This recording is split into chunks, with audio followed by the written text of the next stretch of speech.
Hello. আসসালামু আলাইকুম sir. ওয়ালাইকুম আসসালাম। আসসালামু আলাইকুম স্যার। সরি, ঘুম থেকে উঠতে দেরি হয়ে গেছে। আচ্ছা, আমরা লাস্টের দিন হচ্ছে ফিল্টার দেখতেছিলাম না? Sorry, resonance, series resonance which is also a filter. আমি একটু রিভিউ করে আসি। আমাদের সিরিজ রেজোন্যান্স কি ছিল, যে আমাদের একটা সোর্স আছে আর এল সি, তাই না? এটা হচ্ছে আমাদের সিরিজ রেজোন্যান্স। রেজোন্যান্স কখন অকার করবে? রেজোন্যান্স অকার করার শর্ত হচ্ছে এক্সএল ইজ ইকুয়াল টু এক্সি। হ্যাঁ, এটা কখন ট্রু হয়? যখন omega is equal two 1/√LC হয়। এই ফ্রিকোয়েন্সিতে আমাদের রেজোন্যান্স হবে। রেজোন্যান্স হলে কি হবে? I will be maximum. Basically রেজোন্যান্সের সময় আসলে খালি রেজিস্ট্যান্সটা থাকে। সিরিজ রেজোন্যান্স আই হয়ে যাবে V/R। ঠিক আছে, শেষ। বা এখানে যদি ই বলি তাহলে E/R। স্যার এখানে একটা কোশ্চেন ছিল। হ্যাঁ বলো। এল এবং সি এর দুই পাশের ভোল্টেজ কি জিরো হয়ে যাবে এক্ষেত্রে? না, থাকবে। এই যে তোমাকে ফেজর ডায়াগ্রামটা দেখাই, দেখো এটা ধরো আই, ঠিক আছে, এটা হচ্ছে ই। তাহলে ই হচ্ছে, খেয়াল করে দেখো, আমি যদি ফেজর রাখি সেটা হচ্ছে VR plus VL plus VC, right? Yes sir. এটা হচ্ছে IR, এটা হচ্ছে I ইন্টু j⍵L, এটা হচ্ছে I ইন্টু 1/j⍵C। তাহলে আমি ফেজর ডায়াগ্রাম আঁকি, দেখো আই কে বেস ধরে আঁকি সবগুলো, যেহেতু আইটা কমন আছে তাহলে সহজ হবে। ধরো এটা হচ্ছে আমার আই, হ্যাঁ, এটা হচ্ছে আই। তাহলে আই আর কি হবে? ইন ফেজ হবে আই এর সাথে। এটা হচ্ছে আই আর। j⍵L কি হবে? আই এর সাথে 90 ডিগ্রি আগায় থাকবে। আমি এটা ব্লু কালার দিয়ে আঁকতেছি, ঠিক আছে? এটা হয়ে গেল তাহলে VL, ঠিক আছে? আচ্ছা, আর এটা কি হবে? আই এর সাথে 90 ডিগ্রি পিছিয়ে থাকবে না? এটা হচ্ছে BC। এবং ই হবে কি? তিনটা যোগ করতে হবে, তাই না? ই হচ্ছে তিনটার যোগফল। তিনটা যখন যোগ করবা, খেয়াল করে দেখো, যদি নন রেজোন্যান্স কন্ডিশন হয় তাহলে কি হবে? VL আর BC তো বুঝতেই পারতেছো, এক্স্যাক্টলি 180 ডিগ্রি উল্টা, মানে বিয়োগ হবে একটা থেকে আরেকটা, ঠিক আছে? নন রেজোন্যান্স কন্ডিশনে যদি VL গ্রেটার দেন BC হয় তাহলে এই পাশে কিছুটা রয়ে যাবে। যদি BC গ্রেটার দেন VL হয় এই পাশে কিছুটা রয়ে যাবে, তখন এরকম হবে দেখতে। আর রেজোন্যান্স কন্ডিশন কি হবে? VL ইকুয়াল টু BC হয়ে যাবে, যেহেতু XL equal to AC। Resonance কন্ডিশনে হয়ে যাবে কি? VL is equal two BC। তখন এটা কাটাকাটি চলে যাবে, গিয়ে এইটা থাকবে। তার মানে VL আর BC জিরো না, বুঝছো? দুইজনেরই যে কোনো টি ইকুয়াল টু যে কোনো মোমেন্টে তুমি চিন্তা করো, VR VL BC সবার ভ্যালু আছে, কিন্তু VL আর BC হচ্ছে পরস্পরের উল্টা এক্স্যাক্টলি। অ্যাজ এ রেজাল্ট কাটাকাটি চলে যায়। রেজোন্যান্সের সময় স্যার আইআর একদম সোজা থাকবে, লব্ধিটা। হ্যাঁ, লব্ধিটা এক্স্যাক্টলি ইন ফেজ থাকবে ডিউরিং রেজোন্যান্স। যদি আমার ওমেগা ইকুয়াল টু এইটা হয়, রেজোন্যান্স ফ্রিকোয়েন্সি হয়, তাহলে আমার ই আর আই আর ভি হচ্ছে ইন ফেজ হবে। আমি যদি টাইম ডোমেইনে আঁকি, খেয়াল করো, এটা হচ্ছে ধরো আই, ব্লু কালার দিয়ে আই আঁকলাম, ঠিক আছে? রেড কালার দিয়ে হচ্ছে ভিআর আঁকতেছি, জাস্ট ইন ফেজ, খালি আর দিয়ে গুণ করছি। আচ্ছা, তারপরে ব্ল্যাক কালার দিয়ে হচ্ছে VL আঁকতেছি, কি হবে? 90 ডিগ্রি আগায় থাকবে, তাই না? তাহলে এই পিক যেটা, এটা 90 ডিগ্রি আগায় যাবে জাস্ট।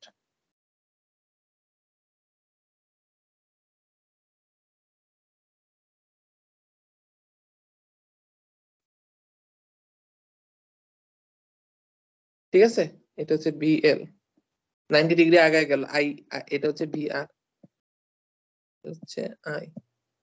আর বিসি কি হবে এক্স্যাক্টলি যদি রেজোন্যান্স হয়, রেজোন্যান্স হলে এক্স্যাক্টলি সেম বাট উল্টা দিকে হবে। হ্যাঁ, আমি গ্রিন কালার দিয়ে আঁকতেছি।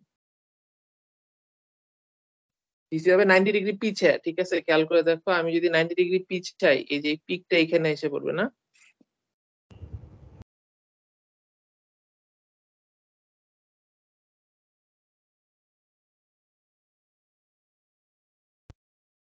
ঠিক আছে, ঠিক আছে নিশ্চয়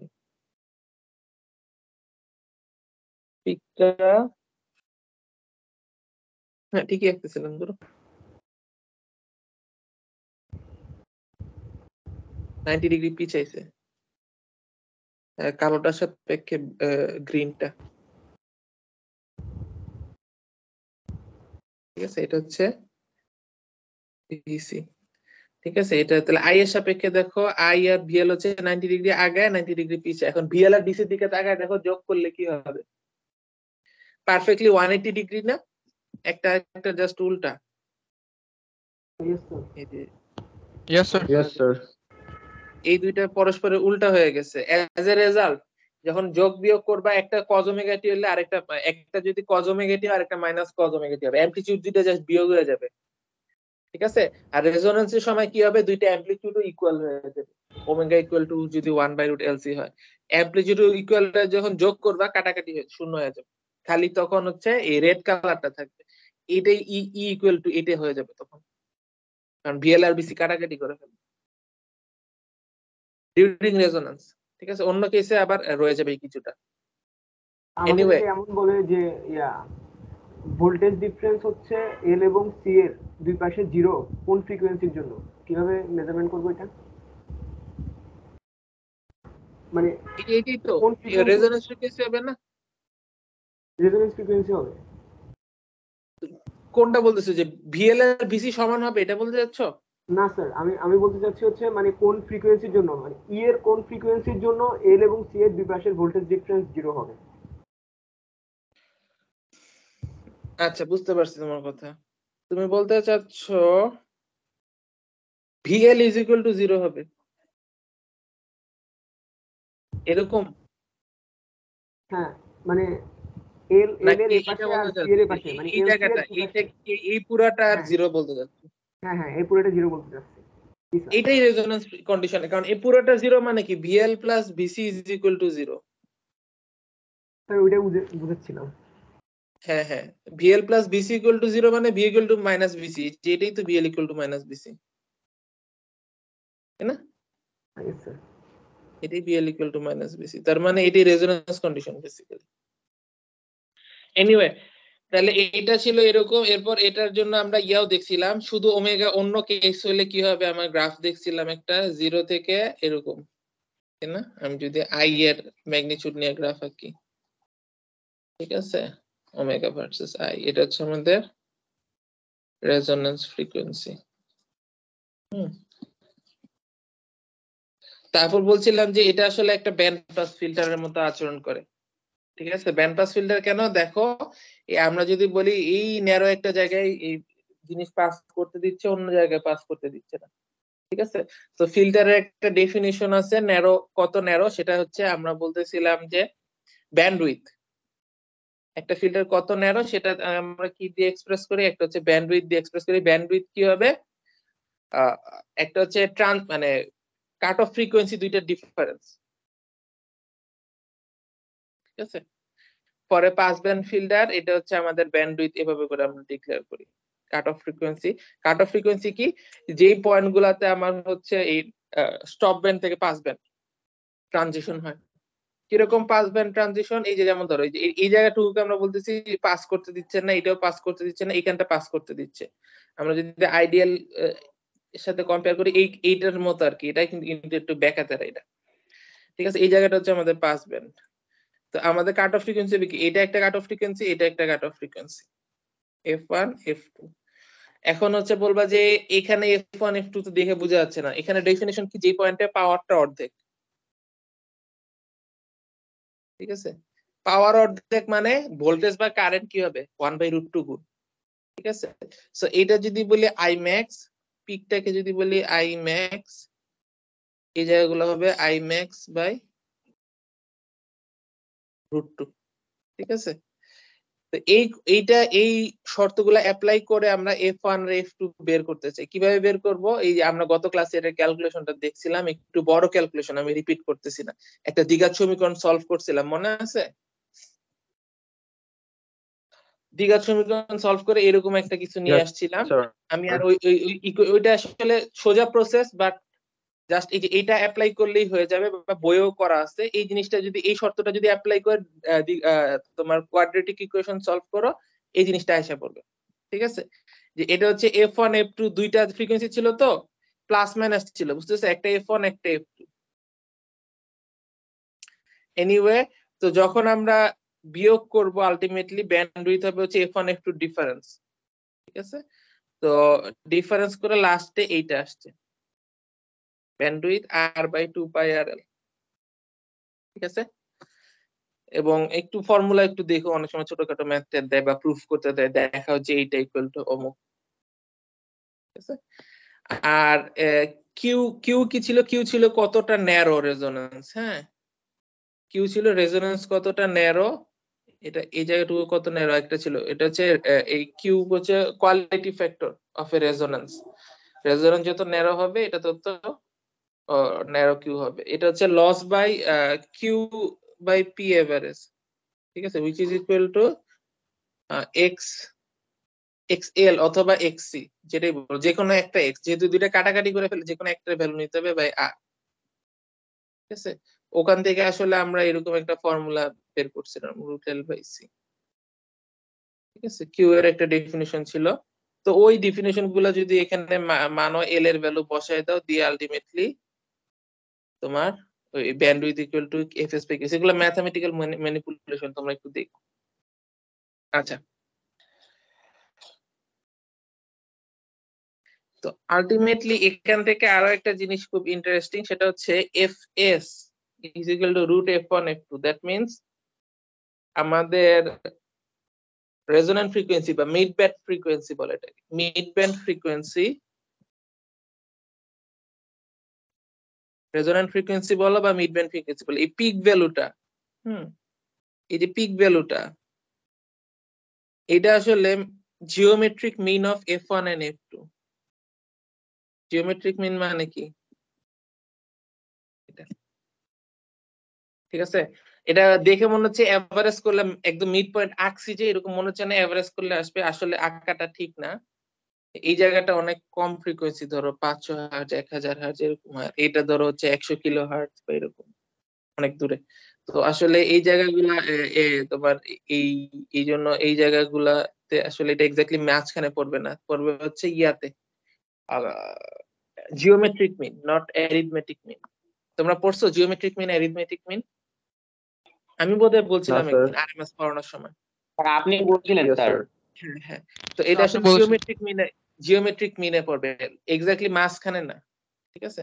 যেমন ধরো যদি একটা f1 যদি 10 হয় আর f2 যদি তোমার 100 হয়, হ্যাঁ, ধরো এক্সাম্পল দিচ্ছি, f3 হয়ে যাবে √100 কত 1000, আর একটা শূন্য দিলে বোধহয় ভালো হতো। ধরো এটা হচ্ছে 10, এটা হচ্ছে 1 কিলো, ঠিক আছে? 4টা শূন্য হইলে এটা 100 তে গিয়ে পড়বে, ঠিক আছে? f3 মানে কি fs, মিড ব্যান্ডটা, বুঝতে পারতেছো? মিড পয়েন্ট হইলে কত হইতো? এটার মিড পয়েন্ট মানে এভারেজ ভ্যালু হচ্ছে 10 আর 100 505 হইতো না? এটা হচ্ছে অ্যারিথমেটিক মিন। আর জিওমেট্রিক মিন বুঝতে পারতেছো 100। সো এটা আসলে এটার কাছাকাছি more, compare to exactly mid point না। এনিওয়ে, এগুলো আসলে শো করা যায়, অনেক সময় পরীক্ষায় আসে, শো করো যে এফএস ইকুয়াল টু এত, তখন তোমরা এই যে স্টেপ বাই স্টেপ করে আসবে, ঠিক আছে? একটু দেখো, এটা কোনো ব্যাপার না। কিউ2 এর ইয়া অনেক সময় ছোট অঙ্কও দিতে পারে, আমারই কিছু না। আচ্ছা, এই যে রেজোন্যান্সের জন্য ছবিগুলো আঁকছে বসে বসে। স্যার এখানে কি স্যার এফএস টা মানে হলো পিক ফ্রিকোয়েন্সি না, মানে হ্যাঁ যেটা হলো হ্যাঁ, হাইয়েস্ট? রেজোন্যান্স ফ্রিকোয়েন্সি, এই যে এটা।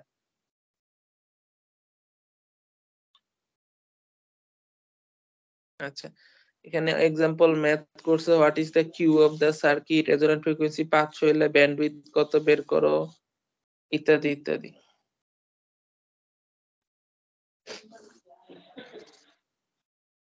অঙ্ক পারবে, এটা সোজা। What is the power dissipated in the circuit, the half power frequency. আচ্ছা, এই যে F1 আর F2 যেটা বলতেছি, এই যে কাট অফ ফ্রিকোয়েন্সি যেটা, এটা আসলে হাফ পাওয়ার ফ্রিকোয়েন্সি বলে। কারণ কি, ডেফিনিশনে বলছি যেখানে পাওয়ার অর্ধেক হয়ে যায়, তাই না? তো F1 F2 তে পাওয়ার ডিসিপেটেড ইন দ্য সার্কিট, সোজা অঙ্ক, দেখলে বুঝে যাবে। ম্যাক্স এর অর্ধেক, ম্যাক্স কত, I স্কয়ার আর, কারণ পিকের সময় খালি রেজিস্ট্যান্স থাকে। আচ্ছা, এখানে কয়েকটা অঙ্ক আছে সোজা, দেখে নিই। আমরা হচ্ছে প্যারালাল রেজোন্যান্সে চলে যাই। এটা আসলে বেশি আমি পেঁচাবো না, এটা বলবো যে সিরিজে যা ছিল এক্স্যাক্টলি অলমোস্ট অ্যানালগাস। ঠিক আছে, প্যারালাল রেজোন্যান্স কি জিনিস? আরএলসি তিনটা প্যারালাল ব্রাঞ্চ আছে, ঠিক আছে। আর এখন আমরা বুঝতে পারতেছি, বোঝার সুবিধার জন্য আমরা ভোল্টেজ সোর্সের জায়গায় কারেন্ট সোর্স নিছি। কেন, একটু পরে ক্লিয়ার হবে। ভোল্টেজ সোর্স নিতে পারতাম, কিছু আসে যায় না। আচ্ছা, তো এটা হচ্ছে আমাদের আইডিয়াল রেজোন্যান্স নেটওয়ার্ক, আরএলসি প্যারালালে আছে। বুঝতেই পারতেছো এটা আসলে কারেক্ট না 100%, কারণ আমরা জানি কি, এল এর সাথে সবসময় এল একা থাকতে পারে না, তার রেজিস্ট্যান্স আছে। এই কয়েল পেঁচে বা তার রেজিস্ট্যান্স আছে। আর সি এর কি হবে, সি এর সাথেও একটা আমরা ধরি যে লিকেজ রেজিস্ট্যান্স আছে, রাইট? তো আসলে যেহেতু দুইটা আলটিমেটলি প্যারালালে পড়তেছে, সি এরটা আসলে সমস্যা নেই, আমরা আর এর ভিতর ভিতরে আছে চিন্তা করতে পারি, তাই না? দুইটা প্যারালাল থাকলে তো আবার দুইটা ইকুইভ্যালেন্ট করে আরেকটা রেজিস্ট্যান্স হবে। সো এটা আমরা ইগনোর করতে পারি, কিন্তু এল এর সাথে কিন্তু একটা রেজিস্ট্যান্স আসলে প্র্যাকটিক্যাল যদি হয় রেজিস্ট্যান্স থাকবেই, এটা ওরা বলছে। এটা আসলে প্র্যাকটিক্যাল হলে একটা রেজিস্ট্যান্স কাউন্ট করতে হবে। এনিওয়ে আমরা হ্যাঁ, একটা কোশ্চেন ছিল স্যার, বলো। এখানে যে সিটা আছে না, ওটা হচ্ছে ক্যাপাসিটর। ক্যাপাসিটরের ব্রাঞ্চটা যদি আমার কমপ্লেক্স পাওয়ার দিয়ে দেয়, কমপ্লেক্স পাওয়ারের আমি যদি রিয়েক্টিভ পার্টটা কি 1/j⍵c লিখতে পারবো? ক্যাপাসিটরের কোনটা ইম্পিডেন্স দিয়ে দিছে? স্যার না, কমপ্লেক্স পাওয়ার মানে ক্যাপাসিটরের আমার কমপ্লেক্স পাওয়ারটা জানি আর কি, ব্রাঞ্চটার, শুধুমাত্র ক্যাপাসিটরের ব্রাঞ্চটা। তো ওটার যে রিয়েক্টিভ পার্ট, ওটা সমান কি 1/j⍵c লিখতে পারবো? হুম, লিখতে পারবো? আমি বলি, ক্যাপাসিটরটা প্যারালালে আছে, ঠিক আছে। এখন তুমি এটার বের করতে যাচ্ছ, হ্যাঁ, এটার এই আমি কমপ্লেক্স পার্টটা। পাওয়ারটা জানি, এটা কমপ্লেক্স পাওয়ার জানি আমি। এখন কমপ্লেক্স পাওয়ার জানলে ওই কমপ্লেক্স পাওয়ারের রিয়েক্টিভ পার্টটা কি 1/j⍵c লিখতে পারবো? রিয়েক্টিভ আচ্ছা, পার্ট আর কি। না না না, সেটা সেটা হবে, একটু চিন্তা করতে হবে। কারণ ক্যাপাসিটরের কমপ্লেক্স, ওভারঅল কমপ্লেক্স পাওয়ার জন্য এটা বলতে চাচ্ছ? না, পুরাটা, ওভারঅলটা না, শুধুমাত্র ক্যাপাসিটরের ব্রাঞ্চটা।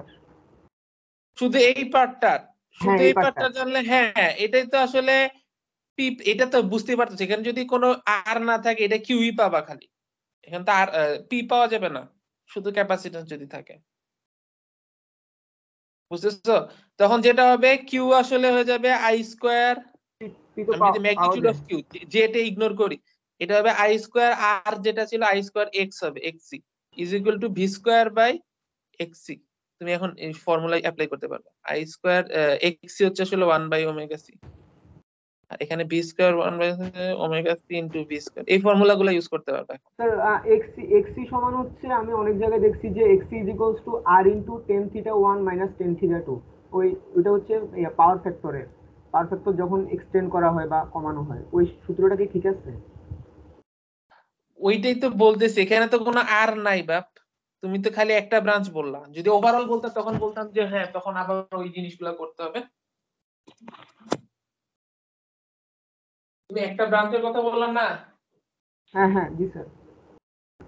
তুমি যদি আমাদের এই ক্ষেত্রে এটাই বুঝতে ভালো পারছো, হয় কি আর পাওয়ার হয় কি, সবই মানে একই, কি তো প্যারালালে নাই। একটা পাওয়ার ফ্যাক্টর ইমপ্রুভমেন্টের আইডিয়াটা ইউজ করতে চাচ্ছ, তাই না? তো হ্যাঁ হ্যাঁ। ওখানে পাওয়ারটা কিন্তু ওভারঅল পাওয়ার, শুধু ক্যাপাসিটরের পাওয়ার না, ঠিক আছে। সেই জন্য ওইটা আর কি। আমি তোমার কথা বুঝতে পারছি, শোনো, হ্যাঁ, তোমার এই সিরিজ থাক প্যারালাল থাক যেখানেই থাক, পাওয়ার খালি যোগ হয়, পি আর কিউ যোগ হয়, খালি যোগ বিয়োগ হয়। এটাই তোমার মেইন আইডিয়াটা না? স্যার আমি আসলে মানে স্যার টার্ম ফাইনাল কোশ্চেন তো সলভ করতেছি এজন্য। আচ্ছা আমাকে তুমি যেটা সমস্যা আমাকে মেসেজ করো, আমি সময় পেলে সলভ কিয়া করবো। আচ্ছা আচ্ছা স্যার। আচ্ছা এনিওয়ে,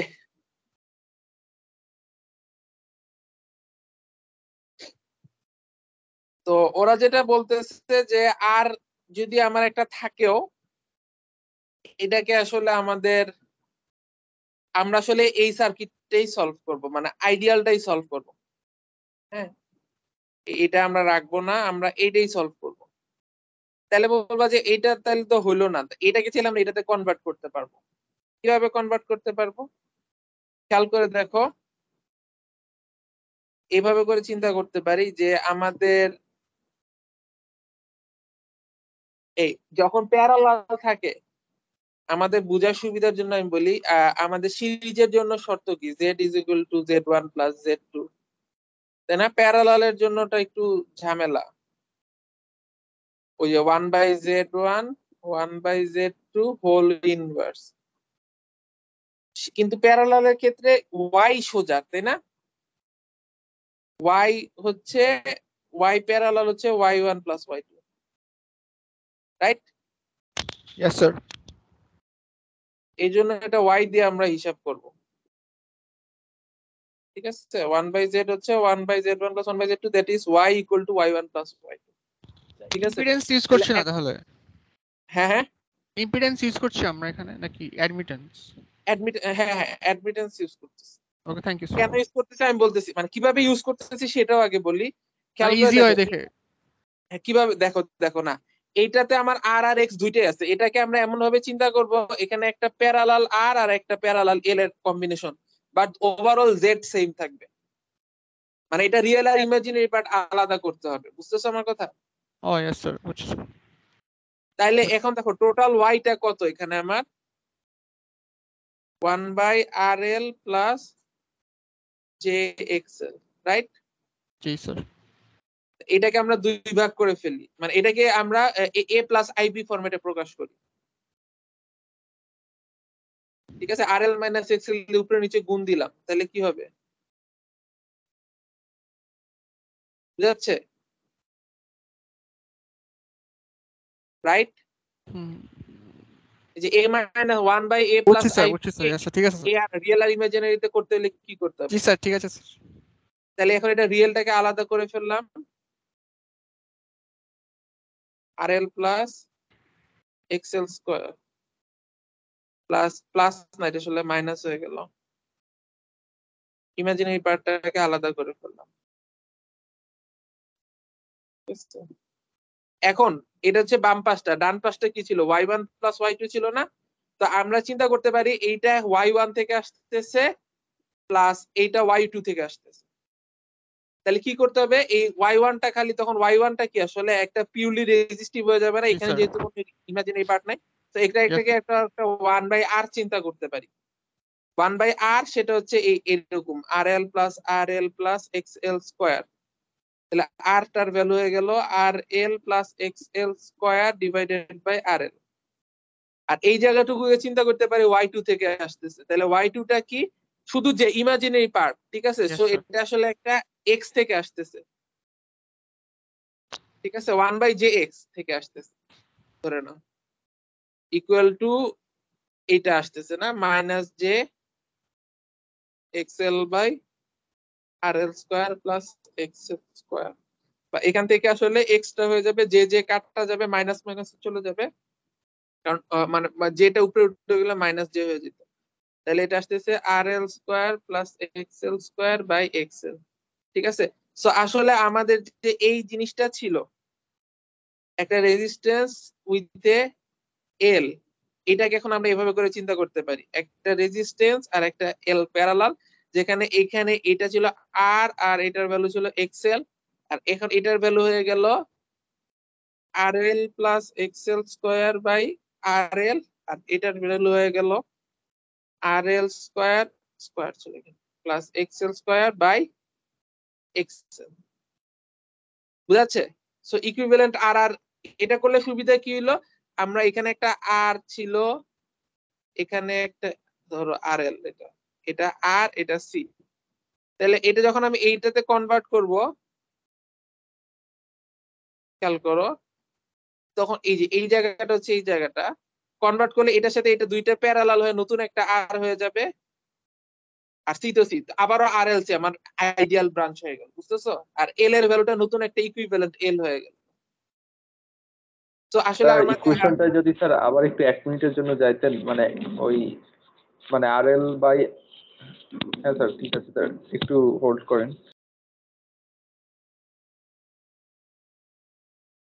হ্যাঁ স্যার, থ্যাংক ইউ স্যার।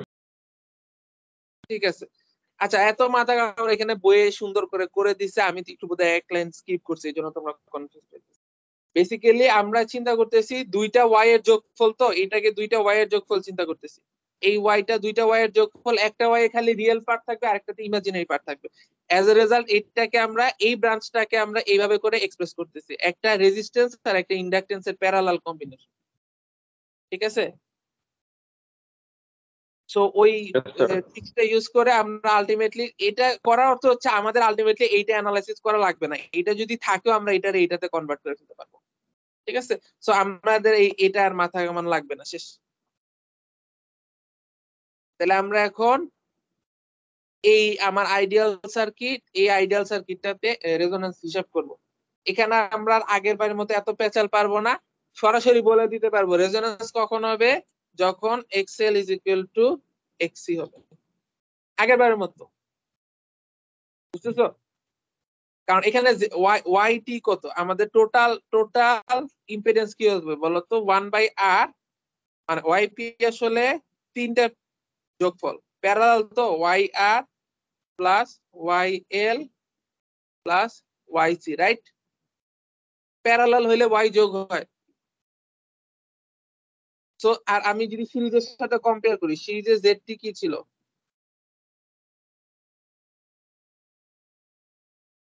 ঠিক আছে, এটা ছিল রিয়েল আর এগুলা ছিল J X L minus J X C.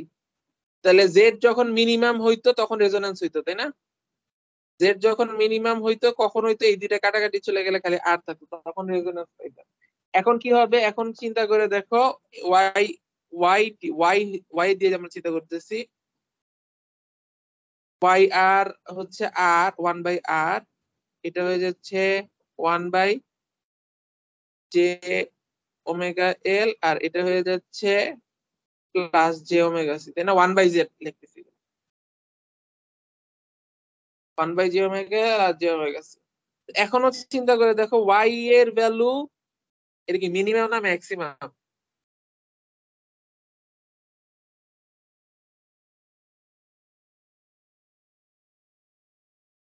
হ্যাঁ, মিনিমাম হবে। কখন হবে বলতো, যখন ওয়াই এর ভ্যালুটা কত, ম্যাগনিটিউড অফ ওয়াই যদি আমি চিন্তা করি 1/r² প্লাস এই যে এইটা যে যে পার্ট গুলা যেগুলা ওগুলা হোল স্কয়ার, রাইট? এটা হচ্ছে magnitude of Y, real part আর ইমাজিনারি পার্টের স্কয়ার। তো বুঝতে পারতেছো, ইমাজিনারি পার্টের স্কয়ার এটা মিনিমাম হবে কখন, যখন ইমাজিনারি পার্টটা 0 হবে। হ্যাঁ, এই জায়গাটা তো নেগেটিভ হইতে পারবে না, স্কয়ার যেহেতু, তো মিনিমাম হবে 0-তে। তো 0-তে হইলে আমাদের ওয়াই মিনিমাম কখন অকার করবে, এটা যখন 0 হয়ে যাবে, 0 হয়ে গেলে খালি 1/r থাকবে। এটা হচ্ছে আমাদের প্যারালাল রেজোন্যান্স। প্যারালাল রেজোন্যান্সে আমাদের ওই আগের বারের মতো এক্সএল ইকুয়াল টু এক্সসি হইতে হবে বা ইত্যাদি ইত্যাদি। সো আমাদের রেজোন্যান্ট ফ্রিকোয়েন্সি যেটা সেমই রইছে, omega is equal two 1/√LC, যেটা এটা এখনো ট্রু। ঠিক আছে? এই যে এটা ট্রু, তো এটা মানে এটা ট্রু মানে আসলে কি, omega L is equal two 1/ω_c, that means omega equal to 1/√LC। So এই জিনিসগুলো আগের বারের মতো ট্রু আছে, এটা সাবস্টিটিউট করা লাগবে না, এটা হুদাই পেঁচাইছে। সাবস্টিটিউট মানে হচ্ছে এল তো আসলে আর এল নাই, এই এলটা আসলে ইকুইভ্যালেন্ট এল ছিল, ওই এল এর অরিজিনাল ডেফিনিশন ছিল যে এইটা, ও এগুলা বসে বসে হুদাই পেঁচাইছে।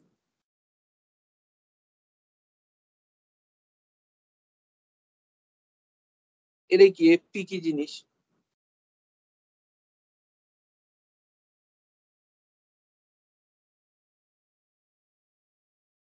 ও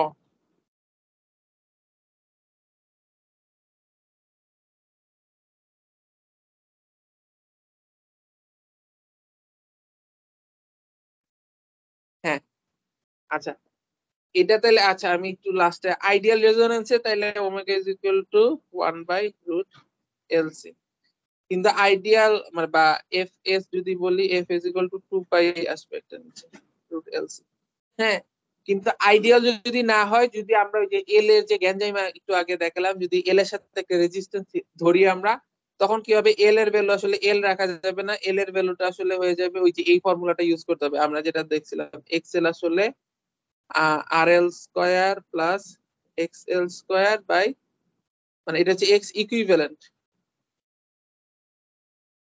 ঠিক আছে, সো ওই ফর্মুলা গুলো যদি বসাই দিই অ্যাকচুয়াল এল এর সাথে রেজোন্যান্স ফ্রিকোয়েন্সি, এটা তো আসলে ইকুইভ্যালেন্ট এল,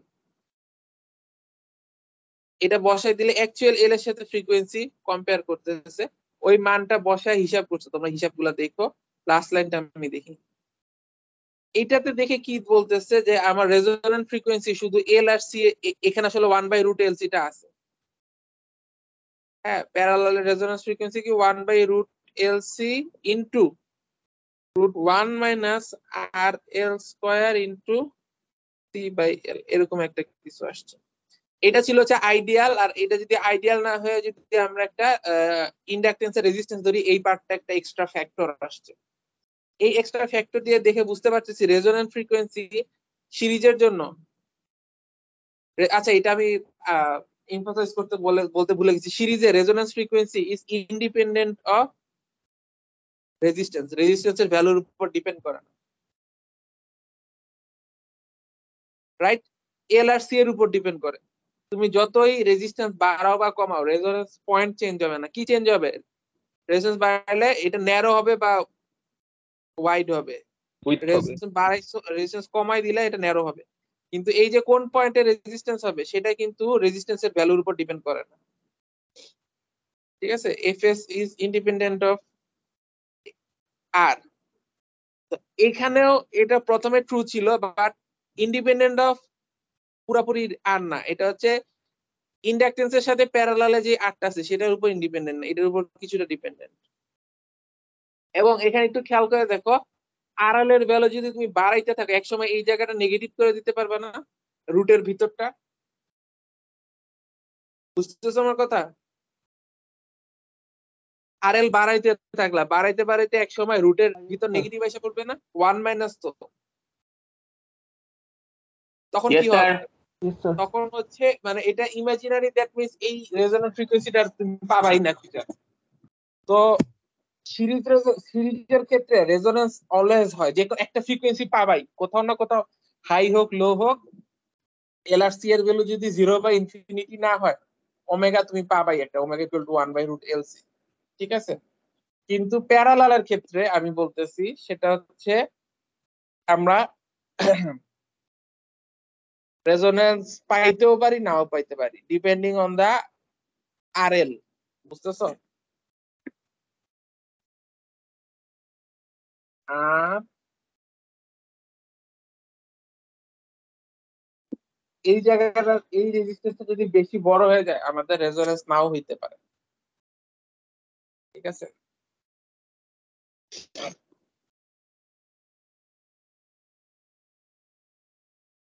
আচ্ছা, তো এখন আরেকটা জিনিস, আমাদের রেজোন্যান্সের সময় কি সিরিজ রেজোন্যান্সে জেড মিনিমাম হইতো, আর প্যারালাল রেজোন্যান্সে কি হইছে, ওয়াই মিনিমাম হইছে, তাই না? ওয়াইটা মিনিমাম হইছে, ওয়াই মিনিমাম হইছে, অথবা উল্টা করে বলে জেড ম্যাক্সিমাম হইছে, তাই না? কারণ জেড হচ্ছে 1/y, তাহলে আমাদের এটা হচ্ছে ম্যাক্সিমাম ইম্পিডেন্স। আরসি হতে পারে না, হ্যাঁ, ক্যাপাসিটরের সাথে রেজিস্ট্যান্স। ও হ্যাঁ, ওইটাও কাউন্ট করতে পারতাম, এখানে করে নাই আর কি, ক্যাপাসিট্যান্সের সাথে রেজিস্ট্যান্স আমরা হিসাব করতে পারতাম, তখন আরো জটিল হতো আর কি এক্সপ্রেশনটা। হ্যাঁ, করতে পারতাম, ওইটাও ট্রু। এটার জন্য তখন এটা আসলে আমাদের করাইছিল, এটা অন্য একটা বই থেকে আমরা পড়ছিলাম স্টুডেন্ট লাইফে, ওখানে এটাও ছিল। এখানে যদি একটা রেজিস্ট্যান্স হিসাব কর, তখন ওই এক্সপ্রেশনের মধ্যে ওইটার জন্য আরেকটা ফ্যাক্টর আসবে, এবং ওইটাও দেখা যায় এইটার ভ্যালু যদি একটা রেঞ্জের চাইতে বড় বা ছোট হয়, আমি ভুলে গেছি অ্যাকচুয়াল জিনিসটা, একটা রেঞ্জের মধ্যে থাকতে হয়, বড় নাইলে ছোট আমি মনে নাই, ওইটার যদি বাইরে চলে যায় তখন হচ্ছে রেজোনেন্স নাই, পাওয়া যায় না। তো এটা লাগবে আমাদের। না। আচ্ছা, যেটা বলতেছিলাম তাহলে আমাদের যে ফ্রিকোয়েন্সিতে আমাদের ম্যাক্সিমাম ইম্পিডেন্স পাওয়া যাবে না,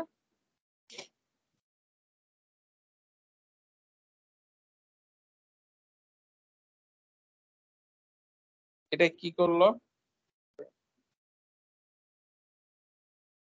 না, এটা আরেকটা জিনিস। F equal to AP, impedance of parallel will be near its maximum value, but not quite maximum due to frequency dependence of RP.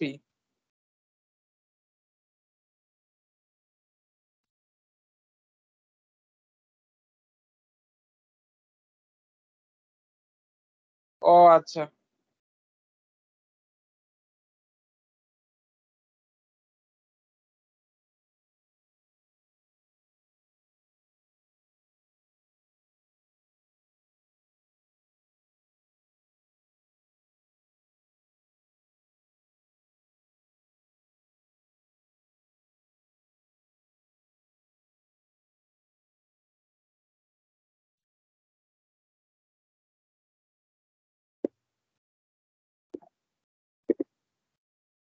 এইগুলো এত জ্ঞান ইয়া করতে পারে। এটা যেটা বলতেছে সেটা হচ্ছে ইম্পিডেন্স ম্যাক্সিমাম হবে কোন পয়েন্টে।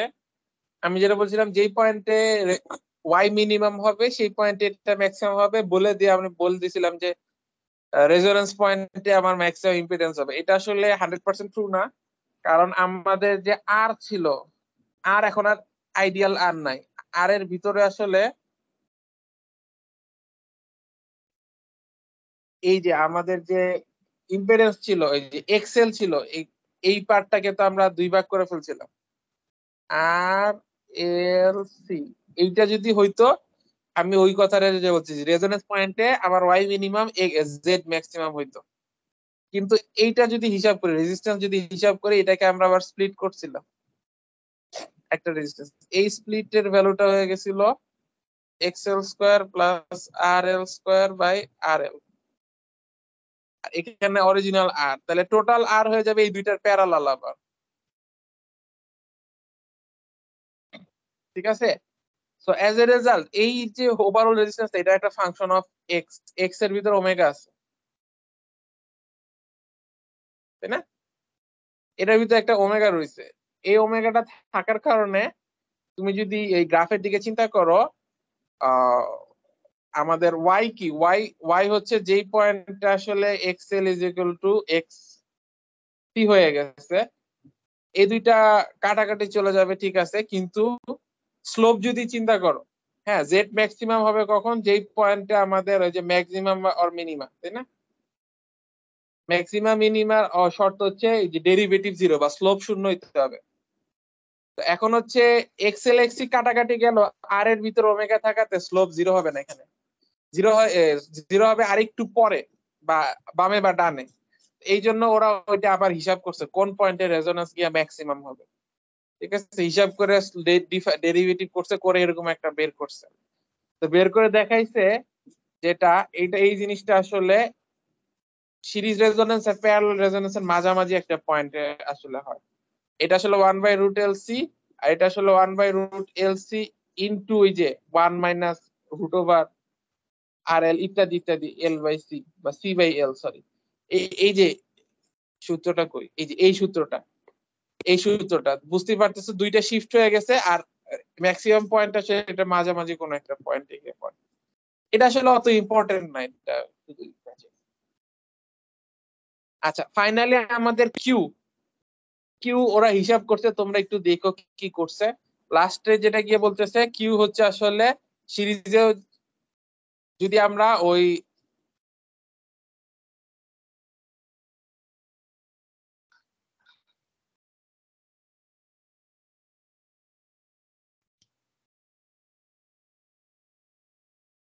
এটা কি বললো, quality factor Q L of R এল।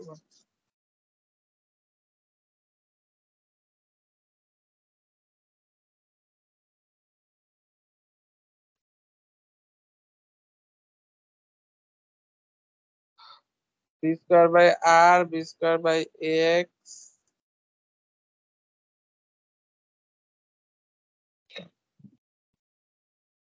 ওইটা প্যারালালটা নিয়ে আমি বারবার গেঞ্জাম করতেছি। ফর্মুলা মোর অর লেস একই ফরম্যাটে আইসা পড়ে, ঠিক আছে, এগুলো নিয়ে মাথা ঘামাও না। এটা কি জিনিস? এটা হচ্ছে কাট অফ ফ্রিকোয়েন্সি গুলা, ব্যান্ডউইথ, এগুলা একই প্রসেস, ঠিক আছে। একটু হচ্ছে তোমাদের ক্যালকুলেশনটা একটু বড় হইতে পারে, তোমরা জাস্ট দেখো, এটা কঠিন কিছু না। হ্যাঁ, একই প্রসেসে আগাইছে। ওই যে জেডসি কোথায় হাফ হবে, 1/√2 হবে, এগুলা করে করে আগাইছে, তোমার কাট অফ ফ্রিকোয়েন্সি বের করছে, কঠিন কিছু না।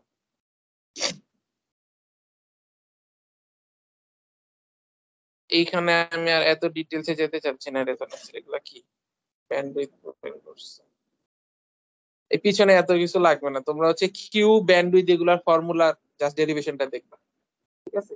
কিউ ব্যান্ডউইথ এগুলার ডেরিভেশন না সূত্র দেখবা, পরীক্ষায় যদি অঙ্ক আসে যাতে করতে পারো, ফর্মুলা বা প্রুফ আসলে যাতে করতে পারো, আর কিছু না, এত জ্ঞান যাওয়া লাগবে না। ঠিক আছে। আচ্ছা, আমাদের আর কয়টা ক্লাস আছে?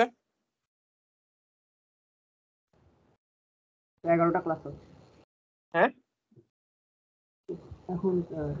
6 7 8টা ক্লাস আছে, আজকেরটা শেষ হলো।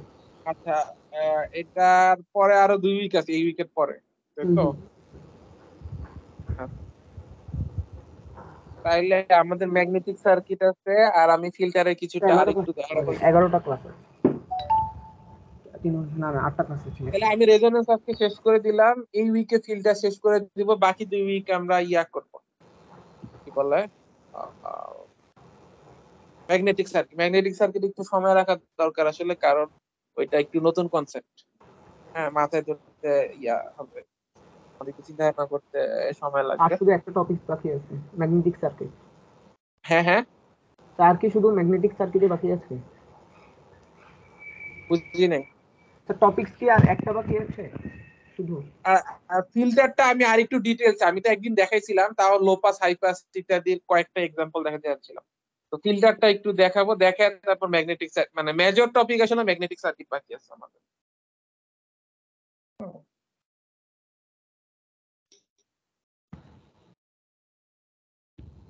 ঠিক আছে, খোদা হাফেজ। আসসালামু আলাইকুম স্যার। আসসালামু আলাইকুম।